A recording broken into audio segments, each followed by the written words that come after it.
ಎಲ್ಲ ನನ್ನ ರೈತ ಅಣ್ಣ ತಮ್ಮಂದಿರಿಗೆ ಅಕ್ಕ ತಂಗಿರಿಗೆ ನನ್ನ ಪ್ರೀತಿಯ ನಮಸ್ಕಾರಗಳು.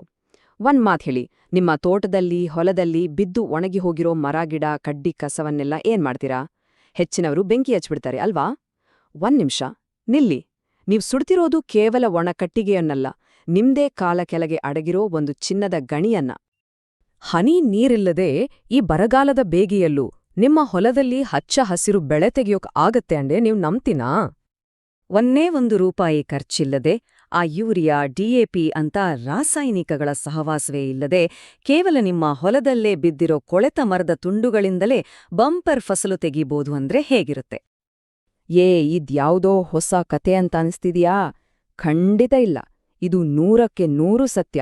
ಆ ಒಣಗಿದ ಮರದ ತುಂಡುಗಳಲ್ಲೇ ನಿಮ್ಮ ಮುಂದಿನ 10-20 ವರ್ಷಗಳ ಕೃಷಿ ಭವಿಷ್ಯ ಅಡಗಿದೆ. ಇದ್ಯಾವುದೋ ಅಮೆರಿಕಾದ ಟೆಕ್ನಾಲಜಿ ಅಲ್ಲ. ಇದು ನಮ್ಮ ಅಜ್ಜ ಮುತ್ತಜ್ಜರ ಕಾಲದ ಜ್ಞಾನ, ನಮ್ಮದೇ ಮಣ್ಣಿನ ವಿದ್ಯೆ. ನಾವು ಮರ್ತುಕೂತಿದ್ವಿ ಅಷ್ಟೇ. ಹಾಗಾದ್ರೆ ಏನಿದು ಮರೆತು ಹೋದ ರಹಸ್ಯ? ಇದರ ಹೆಸರು ಹ್ಯೂಗಲ್ ಕಲ್ಚರ್. ಹೆಸರೇನೋ ಕಷ್ಟ ಇದೆ ಅಂತ ತಲೆ ಕೆಡಿಸ್ಕೋಬೇಡಿ, ಇದು ಜರ್ಮನ್ ಹೆಸರು ಅಷ್ಟೇ. ನಮ್ಮ ಕನ್ನಡದಲ್ಲಿ ತುಂಬಾನೇ ಸರಳವಾಗಿ ಹೇಳೋದಾದ್ರೆ ದಿಬ್ಬದ ಕೃಷಿ ಅಥವಾ ಏರುಮಡಿ ಪದ್ಧತಿ ಅಂತ ಕರಿಬೋದು. ಹ್ಯೂಗಲ್ ಕಲ್ಚರ್ ಅಂದ್ರೆ ಬೇರೇನೂ ಅಲ್ಲ, ತುಂಬಾ ಸಿಂಪಲ್. ನಮ್ಮ ತೋಟದಲ್ಲಿ ಬಿದ್ದಿರ್ತಲ್ವಾ ಒಣಮರದ ದಿಮ್ಮಿಗಳು, ಸಣ್ಣಪುಟ್ಟ ಕುಂಬೆಗಳು, ಕಸಕಡ್ಡಿ, ಎಲೆಗಳು, ಇದೆಲ್ಲವನ್ನೂ ಮಣ್ಣಿನೊಳಗೆ ಹೂತು ಅದರ ಮೇಲೆ ಒಂದು ದಿಬ್ಬದ ತರ ಮಾಡಿ ಆ ದಿಬ್ಬದ ಮೇಲೆಯೇ ಗಿಡಗಳನ್ನು ಬೆಳೆಸೋದು. ಇದೊಂದು ಅದ್ಭುತವಾದ, ನಮ್ಮ ಹಿರಿಯರು ಮಾಡ್ತಿದ್ದ ಪದ್ಧತಿ. ನೀವೇ ಸ್ವಲ್ಪ ಯೋಚನೆ ಮಾಡಿ ನೋಡಿ. ಆ ದಟ್ಟವಾದ ಕಾಡಿಗೆ ಯಾರು ಹೋಗಿ ನೀರ್ ಹಾಕ್ತಾರೆ? ಯಾರು ಟ್ರ್ಯಾಕ್ಟರ್ ಗೊಬ್ಬರ ಸುರಿತಾರೆ? ಯಾರೂ ಇಲ್ಲ ಅಲ್ವಾ? ಆದ್ರೂ ಕಾಡು ಮಾತ್ರ ಯಾವಾಗ್ಲೂ ಹಚ್ಚಸಿರಾಗಿರುತ್ತೆ. ಹೇಗೆ? ಇನ್ನೊಂದು ಗಮನಿಸಿದ್ದೀರಾ? ಕಾಡಿನಲ್ಲಿ ಒಂದು ದೊಡ್ಡ ಮರ ಬಿದ್ದು ಹೋದ ಜಾಗದಲ್ಲಿ ಬೇರೆ ಕಡೆಗಿಂತ ಗಿಡಗಳು ಹುಲುಸಾಗೇ ಬೆಳೆದಿರ್ತವೆ. ಯಾಕೆ? ಅದೇ ನೋಡಿ, ಪ್ರಕೃತಿ ತಾಯಿಯೇ ನಮ್ಗೆ ಕಲಿಸ್ತಿರುವ ಹ್ಯೂಗಲ್ ಕಲ್ಚರ್ ಪಾಠ. ಇದರ ಬಗ್ಗೆ ನಮ್ಮ ಹಳ್ಳಿಯ ಒಬ್ಬ ಹಿರಿಯ ಅನುಭವಿ ರೈತ ಅಜ್ಜನನ್ನು ಕೇಳಿದ್ರೆ ಅವರು ಪ್ರಕೃತಿಯ ಈ ಪಿಸುಮಾತನ್ನು ಹೇಗೆ ಅರ್ಥ ಮಾಡ್ಕೊಂಡಿದ್ರು ಅಂತ ನಮಗ್ ಗೊತ್ತಾಗತ್ತೆ. ನೋಡಪ್ಪ, ನಮ್ಮಜ್ಜ ಯಾವಾಗ್ಲೂ ಹೇಳ್ತಿದ್ರು, ಕಾಡಿಗೆ ಗೊಬ್ಬರ ಹಾಕೋರು ಯಾರು ಅಂತ. ಅಲ್ಲಿ ಒಂದು ದೊಡ್ಡ ಮರ ಬಿದ್ದು ಮಳ್ಳು ಸೇರಿದ್ರೆ ಅದು ಭೂಮಿ ಒಳಗಡೆ ಒಂದು ದೊಡ್ಡ ಸ್ಪಂಜಿನ್ ಥರ ಆಗಿ ಕೂರುತ್ತೆ. ಮಳೆ ಬಂದಾಗ ನೀರನ್ನೆಲ್ಲ ಗಡಗಡ ಅಂತ ಕುಡಿದು ಕೂರುತ್ತೆ. ಬರ ಬಂದಾಗ ಗಿಡಗಳಿಗೆ ಅದೇ ಜೀವ ಕೊಡುತ್ತೆ. ಅದೇ ಕಣಪ್ಪ ನಾವು ಮರ್ತೋದ ರಹಸ್ಯ. ಈ ಒಣಗಿದ ಮರಗಳೇ ನಮ್ಮ ಭೂತಾಯಿಯ ಉಸಿರು ಕಣೋ ಅಂತ. ಇದರ ಹಿಂದಿರೋ ವಿಜ್ಞಾನ ತುಂಬಾ ಸರಳ. ನಾವು ಮಣ್ಣಿನ ಕೆಳಗೆ ಹೂತು ಹಾಕಿದ ಮರದ ದಿಮ್ಮಿಗಳಿದ್ಯಲ್ಲ, ಮಳೆಗಾಲದಲ್ಲಿ ಬೀಳೋ ನೀರನ್ನೆಲ್ಲ ಒಂದು ಸ್ಪಂಜ್ನ ಹಾಗೆ ಹೀರ್ಕೊಂಡು ತನ್ನೊಳಗೆ ಗಟ್ಟಿಯಾಗಿ ಹಿಡಿದಿಟ್ಕೊಳ್ತವೆ. ಮರ ಎಷ್ಟು ದೊಡ್ಡದಿರುತ್ತೋ ಅದು ಅಷ್ಟು ಹೆಚ್ಚು ನೀರನ್ನ ಹಿಡಿದಿಟ್ಕೊಳ್ಳುತ್ತೆ.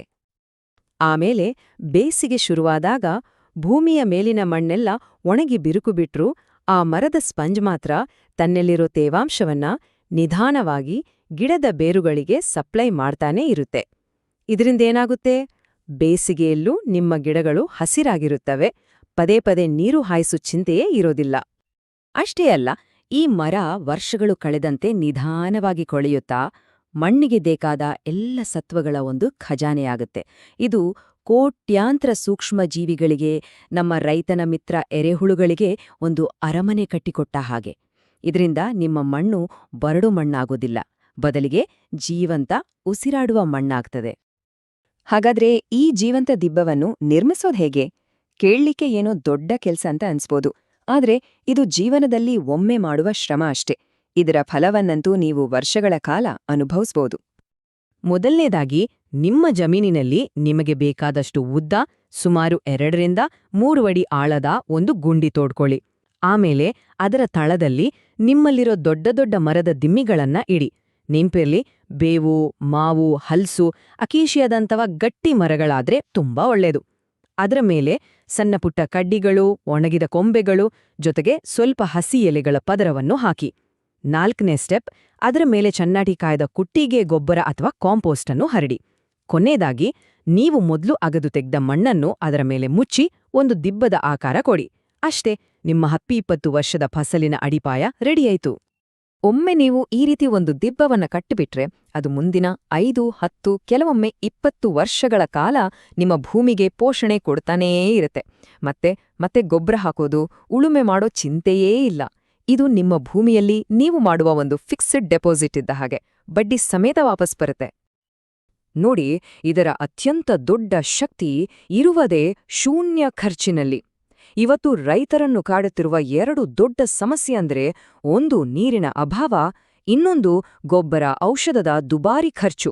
ಈ ದಿಬ್ಬದ ಕೃಷಿ ಪದ್ಧತಿ ಇದೆಯಲ್ಲ, ಇವೆರಡಕ್ಕೂ ಒಂದು ರಾಮಬಾಣ. ಸಾಂಪ್ರದಾಯಿಕ ಕೃಷಿಗೆ ಹೋಲಿಸಿದ್ರೆ ಈ ಹ್ಯುಗಲ್ಕಲ್ಚರ್ ದಿಬ್ಬಕ್ಕೆ ಎಷ್ಟು ಕಡಿಮೆ ನೀರು ಬೇಕು ಅಂತ ನೀವೇ ಇಲ್ಲಿ ನೋಡಬಹುದು. ಮೊದಲನೇ ವರ್ಷ ಮಾತ್ರ ಸ್ವಲ್ಪ ನೀರು ಕೊಡಬೇಕಾಗಬಹುದು, ಯಾಕಂದ್ರೆ ಆ ಮರಗಳು ನೀರು ಕುಡಿಯೋಕೆ ಶುರು ಮಾಡಬೇಕು. ಒಮ್ಮೆ ಅವು ನೀರನ್ನ ಹೀರ್ಕೊಳ್ಳೋಕೆ ಶುರು ಮಾಡಿದ್ಮೇಲೆ 2-3 ವರ್ಷಗಳ ನಂತರ ನೀವು ನೀರು ಕೊಡದೇ ಇದ್ರೂ ಸಹ ನಿಮ್ಮ ಬೆಳೆ ಬಾಡೋದಿಲ್ಲ. ಇದು ಬರಗಾಲದಲ್ಲಿ ರೈತನಿಗೆ ಸಿಕ್ಕ ನಿಜವಾದ ಸ್ನೇಹಿತ. ಸರಿ, ಈ ದಿಬ್ಬಗಳ ಮೇಲೆ ಏನೆಲ್ಲ ಬೆಳೆಯಬಹುದು?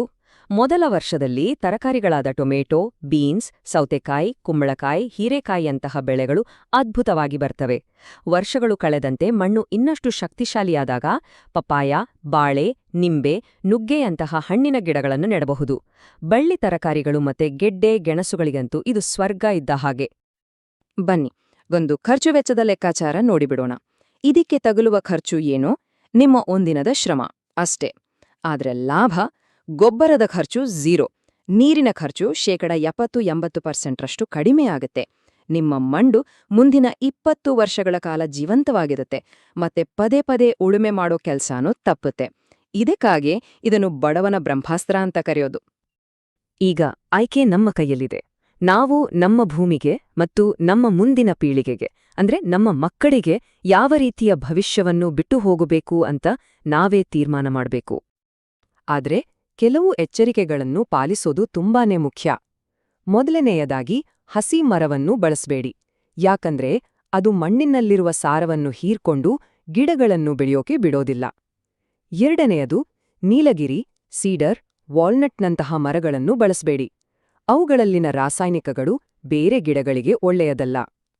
ಮೂರನೆಯದು, ಬಣ್ಣ ಹಚ್ಚಿದ ಅಥವಾ ಕೆಮಿಕಲ್ ಹಾಕಿದ ಮರಗಳನ್ನು ಮಣ್ಣಿನೊಳಗೆ ಯಾವತ್ತೂ ಹಾಕ್ಬೇಡಿ. ಮತ್ತು ಕೊನೆಯದಾಗಿ, ತುಂಬಾನೇ ಮುಖ್ಯವಾದದ್ದು, ಮೊದಲ ವರ್ಷವೇ ಅದ್ಭುತ ಫಲಿತಾಂಶ ನಿರೀಕ್ಷಿಸಬೇಡಿ. ಪ್ರಕೃತಿ ನಿಧಾನವಾಗಿ ಕೆಲಸ ಮಾಡುತ್ತೆ, ಸ್ವಲ್ಪ ಸಹನೆ ಬೇಕು. ನಮ್ಮ ಮುಂದೆ ಈಗ 2 ದಾರಿಗಳಿವೆ. ಒಂದು, ರಾಸಾಯನಿಕ ಗೊಬ್ಬರಗಳನ್ನು ಸುರಿದು ತಕ್ಷಣಕ್ಕೆ ಹೆಚ್ಚು ಫಸಲು ತೆಗೆದು ನಿಧಾನವಾಗಿ ನಮ್ಮ ಮಣ್ಣನ್ನು ವಿಷ ಮಾಡಿ ಸಾಯಿಸಿ ಬರಡು ಭೂಮಿಯನ್ನಾಗಿ ಮಾಡುವ ದಾರಿ. ಇನ್ನೊಂದು, ಪ್ರಕೃತಿ ಜೊತೆ ಸೇರಿ ಸ್ವಲ್ಪ ನಿಧಾನವಾದ್ರೂ ಪರವಾಗಿಲ್ಲ, ನಮ್ಮ ಮಣ್ಣನ್ನು ಜೀವಂತವಾಗಿಟ್ಟು ನಮ್ಮ ಮಕ್ಕಳಿಗೂ ಮೊಮ್ಮಕ್ಕಳಿಗೂ ಫಲ ಕೊಡುವಂಥ ಭೂಮಿಯನ್ನು ಸಿದ್ಧಪಡಿಸುವ ದಾರಿ. ಯಾವುದು ಬೇಕು? ಒಂದು ಮಾತು ನೆನ್ಪಿನಲ್ಲಿಡಿ, ಮಣ್ಣನ್ನು ನಂಬಿದವನು ಎಂದಿಗೂ ಕೆಡೋದಿಲ್ಲ. ಬನ್ನಿ, ನಾವು ಮಣ್ಣನ್ನು ಪ್ರೀತಿಸೋಣ. ಬಿದ್ದುಹೋದ ಮರಗಳನ್ನು ಸುಟ್ಟು ಹಾಕೋ ಬದಲು ಅವನ್ನು ಭೂಮಿಯಲ್ಲಿ ಹೂತು ಹೊಸ ಜೀವ ಕೊಡೋಣ. ನಮ್ಮ ಮಕ್ಕಳಿಗೆ ಆಸ್ತಿ ಪಾಸ್ತಿ ಮಾಡೋದಕ್ಕಿಂತ ಮುಂಚೆ ಅವರಿಗಾಗಿ ಒಂದು ಹಸಿರಾದ ಜೀವಂತವಾದ ಭೂಮಿಯನ್ನು ಉಳಿಸು ಹೋಗೋಣ.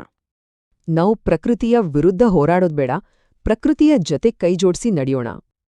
ಹಾಗಾದರೆ ಈ ಪದ್ಧತಿಯನ್ನು ಒಮ್ಮೆ ಪ್ರಯತ್ನ ಮಾಡಿ ನೋಡುತ್ತೀರಾ? ನಿಮ್ಮ ಜಮೀನಿನ ಒಂದು ಸಣ್ಣ ಮೂಲೆಯಲ್ಲಿ ಕೇವಲ ಒಂದೇ ಒಂದು ದಿಬ್ಬವನ್ನು ಮಾಡಿ ಒಂದು ಸಣ್ಣ ಪ್ರಯೋಗ ಮಾಡಿ. ಫಲಿತಾಂಶವನ್ನು ನೀವೇ ಕಣ್ಣಾರೆ ನೋಡಿ. ನಿಮ್ಮ ಅನುಭವವನ್ನು ಕಾಮೆಂಟ್ಸ್ಗಳಲ್ಲಿ ನಮ್ಮೊಂದಿಗೆ ಹಂಚಿಕೊಳ್ಳಿ.